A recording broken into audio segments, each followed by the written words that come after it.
Hello, humans. This is Corey. I wanted to tell you about this beautiful and sacred upcoming retreat we have this year. The problem is, for most of us, it's really difficult for us to have moments and periods of stillness long enough to have meaningful spiritual and emotional experiences. I knew exactly what it felt like growing up to be in emotional suffering and not have the guide that I needed to be able to heal and improve my life.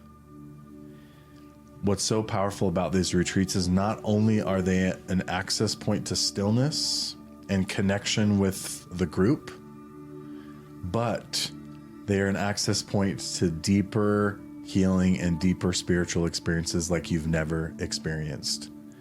These have had a huge impact in my life and have helped me go deeper. They have truly changed the landscape of me and my family's life as I've come home with greater light and understanding and love. We want you to join us this year on this beautiful retreat. Send us a message.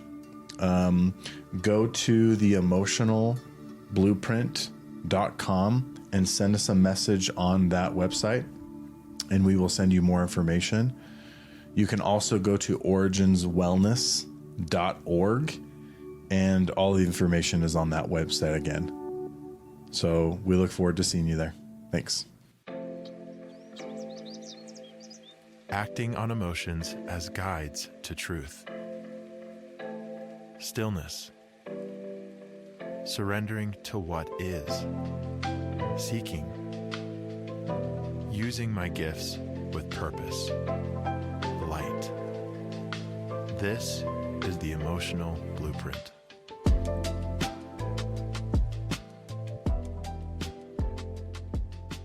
What I want to do now is I want to weave in the last two steps of how to completely work through an attachment.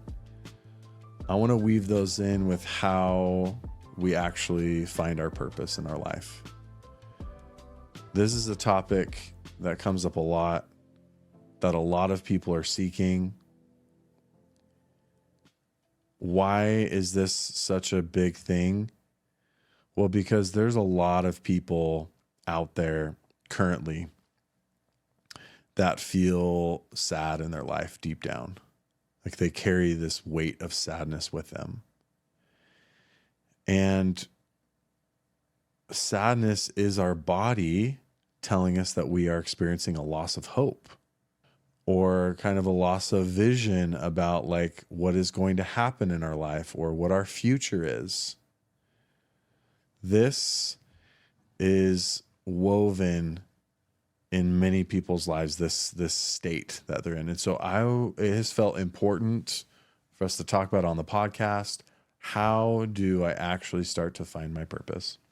Before we talk about that, like it's important to talk about like, okay, what is the difference between my purpose and my deeper purpose?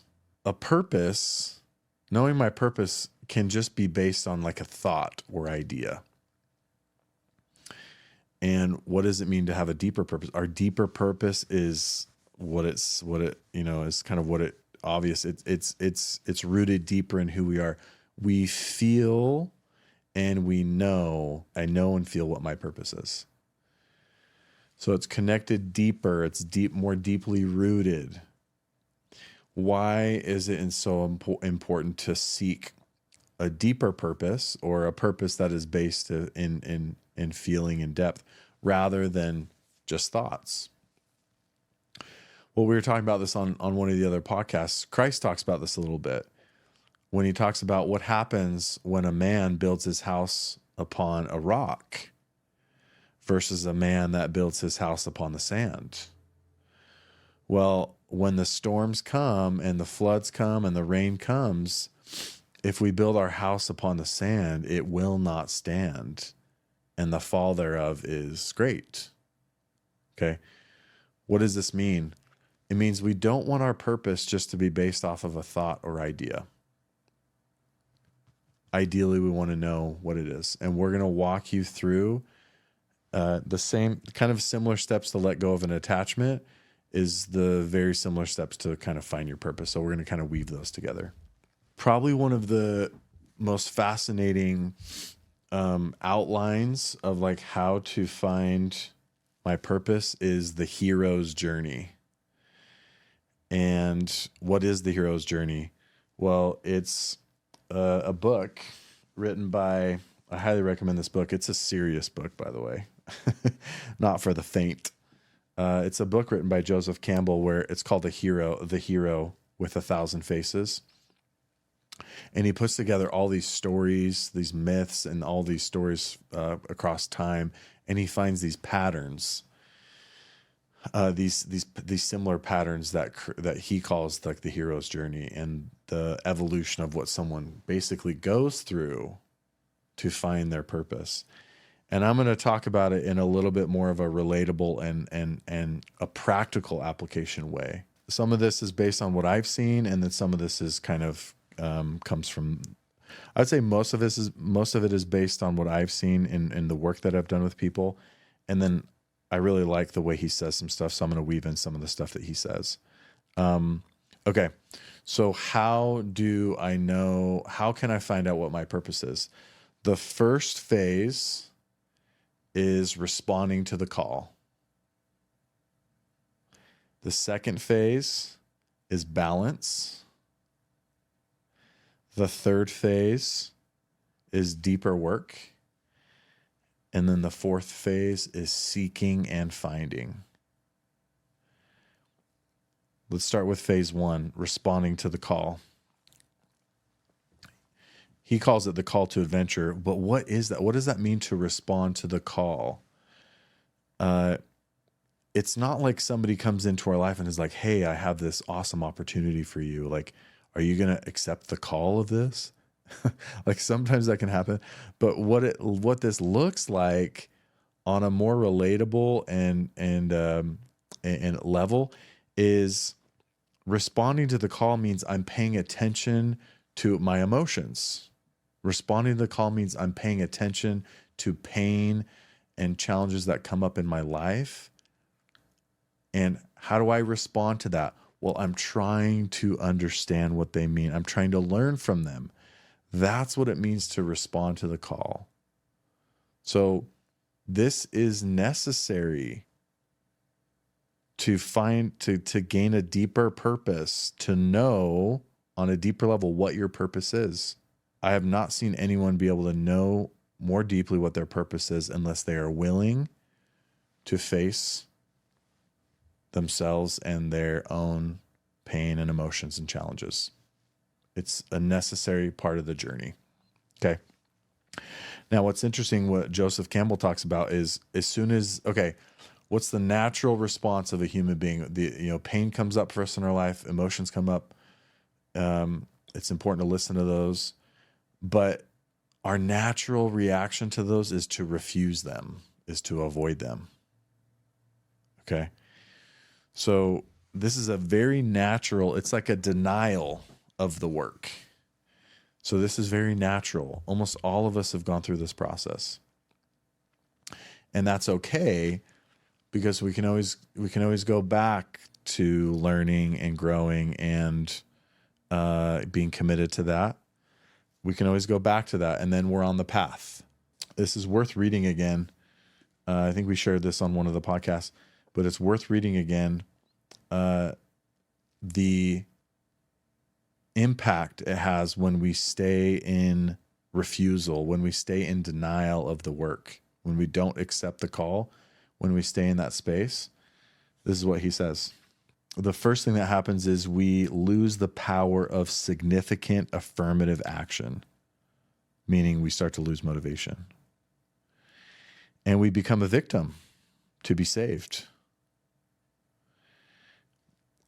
Again, this is what happens when we ignore our emotions and ignore the call of life, the call of our body, trying to help us to learn and to grow. His flowering world becomes a wasteland of dry stones, and his life feels meaningless. Whatever house he builds, it will be a house of death. all he can do is create new problems for himself and await the gradual approach of his own disintegration. This is very real. I remember when I experienced this when I was younger. I remember when I was 16 and 17. There was a lot of trauma that I was carrying around with my upbringing. And not only did I not want to face it, but I just didn't even really know that it was there. So it was like I just didn't choose to face it.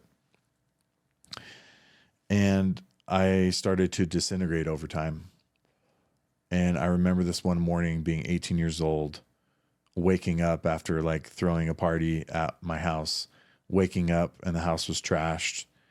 And I wake up and I just feel this deep emptiness, this wasteland within my soul. And I remember it to this day. It hit me hard. It was a realization of what was really there. And then I believe that this was a gift, that I had this thought or this impression that you need to change your life. You need to do something different. And I'm so grateful that I responded to that call. 'Cause from that point, since 18, my life began to change for the better. And contrasting that, he talks about what happens when we choose to accept the call. When we step out of avoidance and we step into addressing our pain and trying to learn from it and trying to grow. The protecting power of destiny is with us. The protective power is always and ever present of the heart, in the heart, and even imminent within. One has only to know and trust, and the ageless guardians will appear. Having responded to his own call, continuing to follow courageously as the consequences unfold, the hero finds all forces at his side. Mother Nature herself supports the mighty task. He seems to ride on the great rhythm of the historical process. That's just so beautiful to me. That rings so true in my own life. And so if you're in a state of avoidance, watch what starts to happen when you start to choose to learn and try to learn from your emotions and listen to those. You know, a beautiful adventure begins to unfold.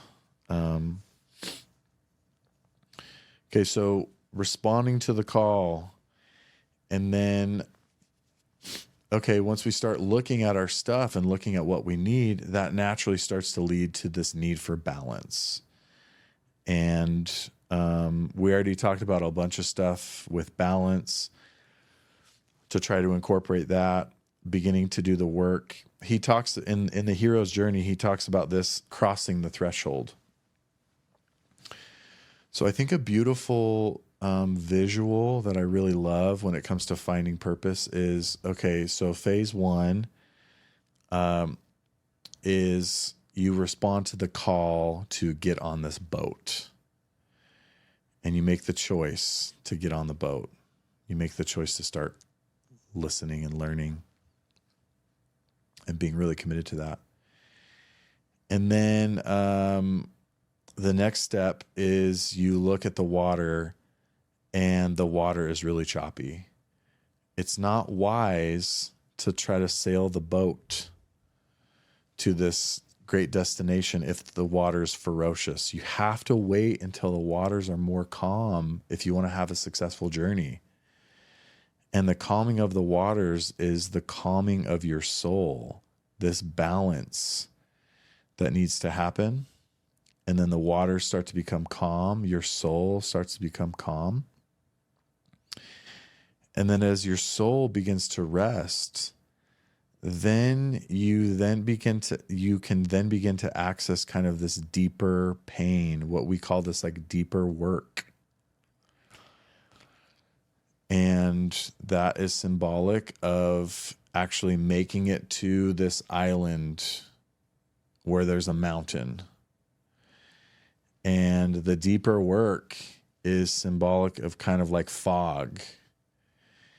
And you need the fog to clear to kind of know what direction to go up on the top of this mountain to be able to see or to be able to know your purpose. Okay. So before we get too ahead of ourselves, I really love that visual. There's actually some deep symbolic meaning in the mountain and the water. And we might talk more about that, but that visual is I think really good, powerful to me. Let's talk about, we already talked about balance. The next step to find our purpose is kind of the deeper work. Going through the process of feeling your past pain that is still there. Why is deeper work necessary? Why is addressing my deeper pain necessary to be able to, for me to feel more rooted in my purpose? Well, the first thing that starting to feel our deeper pain does is it makes us strong.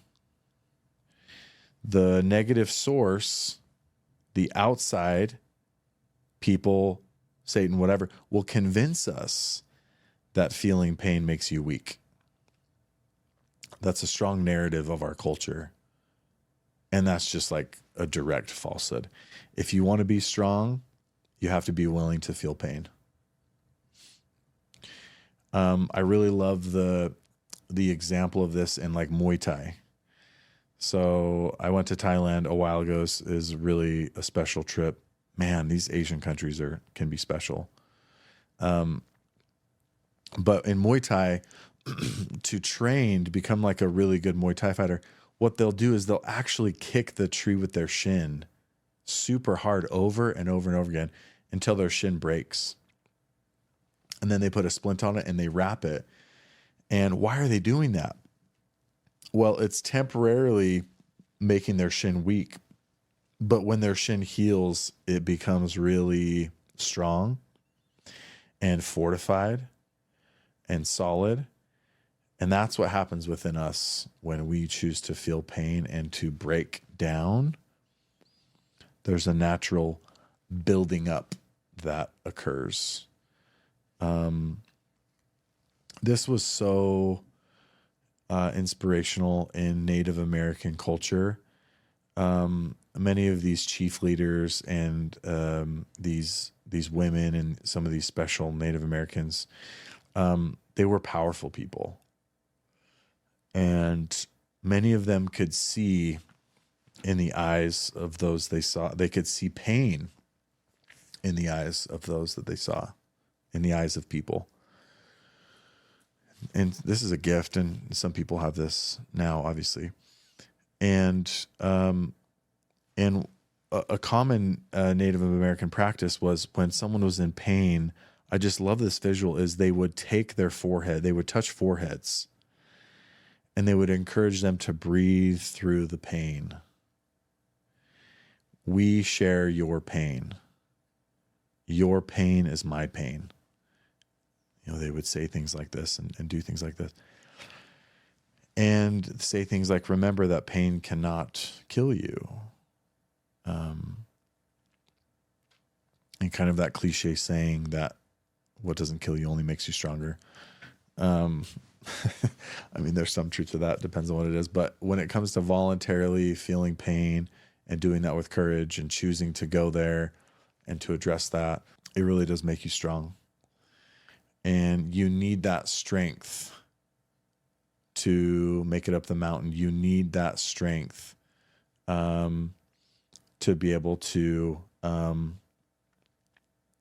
part of that strength is it helps us to know what I mean by strength. Maybe a better way to put it is it transforms us, and it helps us to know who we are, which is really important when it comes to finding a deeper purpose. This is also part of the hero's journey, this transformation, this deeper work. The hero goes inward to be born again, where he is to be quickened by the recollection of who and what he is. The hero goes inward to be born again, where he is to be quickened by the recollection of who and what he is. How can we know what our deeper purpose is if we don't know who we are? And how can we know who we are unless we face the darkness that lies within? This deeper pain is internal fog. And so when you look in the mirror at yourself, you can't be blinded. In order to see yourself for who you really are fully and wholly, that pain has to be gone. That fog has to clear. The most sacred space that I've ever been a part of and seen is when people choose to go there. There is Mother Nature herself supports that task. God, there's a very real spiritual support when we choose to do that. We are not alone when we choose to do that. Christ said in this moment, he said, I will not leave you comfortless. I will come unto you. So there's a very real support that's there. The process of doing that becomes pretty natural. The process of feeling pain becomes pretty natural and instinctive when you when you truly have balance in your life. Okay, so how do I know if I am ready to do that deeper work? Well, you're feeling pretty good. When negative feelings do come up, you know kind of what to do with them. You know how to address them. You know how to listen to them. And you're feeling pretty good in your life. That's when you're ready. And we will also post on the show notes maybe some helpful steps. And I'm sure we'll talk about another time some more helpful steps on how to actually bring that pain up and to feel it. A powerful way to do that is through visualization. This pain that is deeper, that is there for you, it is found in your younger self. And so the power of closing your eyes and visualizing your younger self, and maybe that pain as an example is connected to your dad. And maybe your dad was, let's just use an example, your dad was abusive or harsh to you, or he definitely wasn't there for you.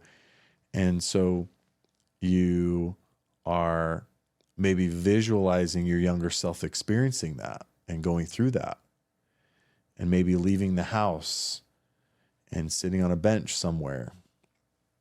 And the person you are now goes to that younger person and feels with them the pain that they experience, and talking to yourself a little bit. There's visualization. Why is visualization such a powerful way to access past pain? Well, is because the right side of our brain there's strings of that connected to the pain that is stored in our body. And when we visualize, we access the right side of our brain. So it's kind of a natural emergence that can make it easier. So we're a big fan of visualization for that. If you're ready for that and you want to know more, look on the show notes for this podcast, and we are going to post those steps, and they'll also be on our website as well. I think we already talked about how the other reason why doing this, letting go of this pain, is so important is it clears the fog.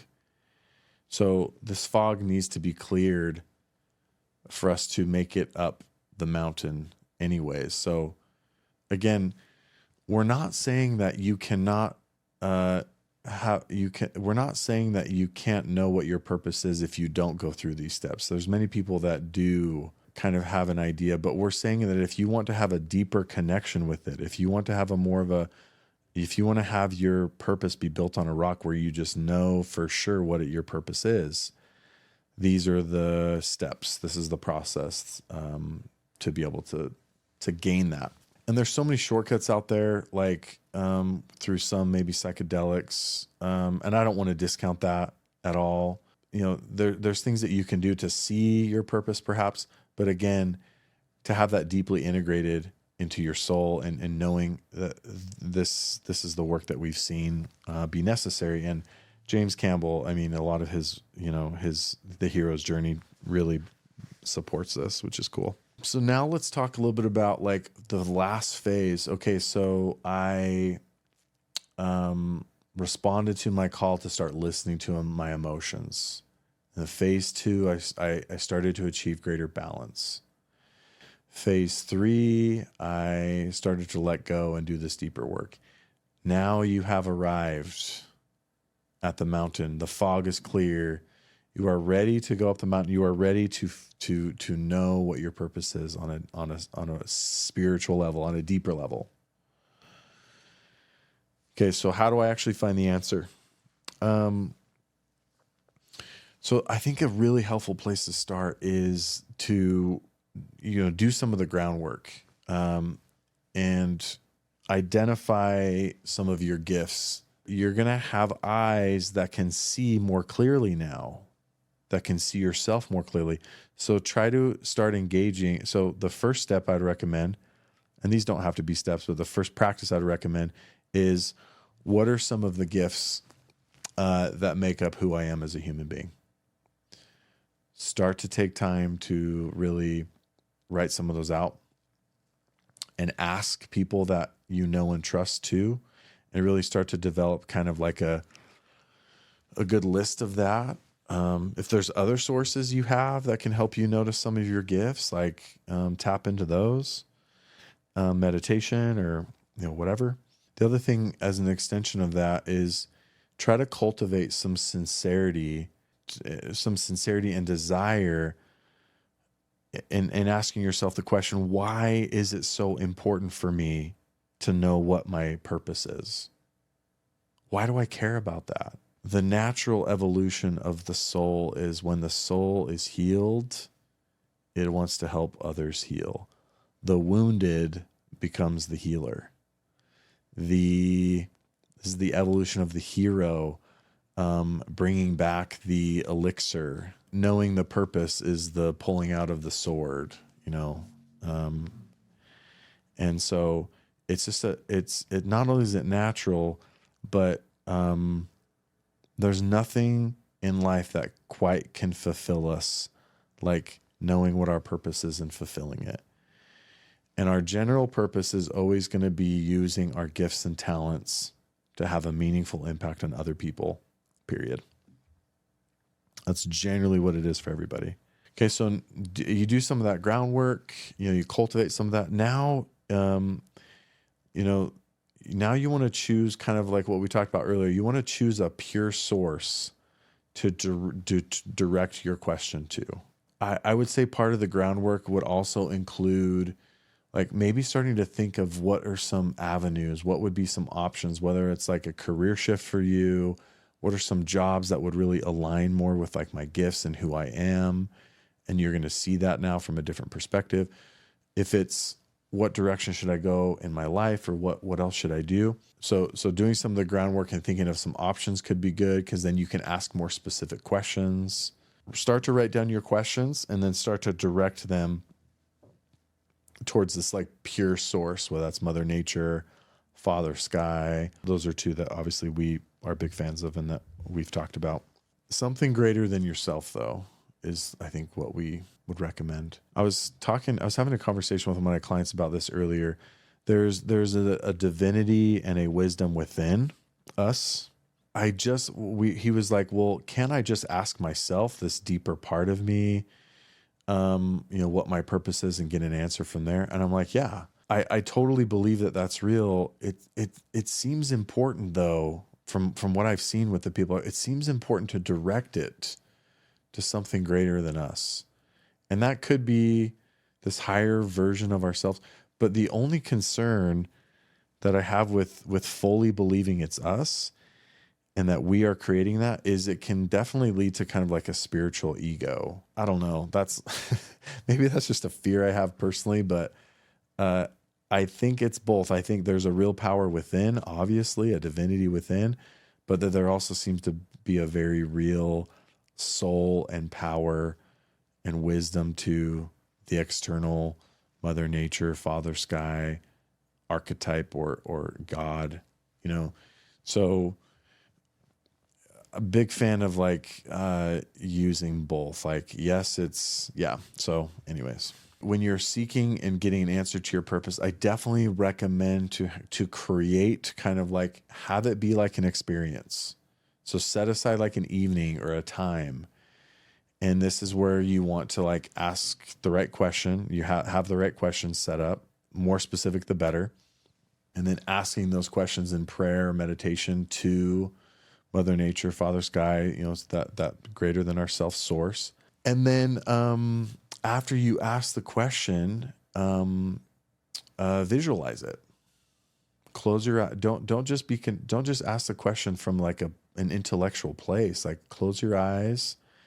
Like, really try to visualize you talking to God, or you talking to Mother Nature.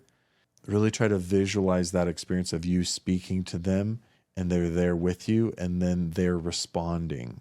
If you are still and not distracted, you can absolutely trust the thoughts and feelings that come up for you in that moment. Expect an answer. You've done the work.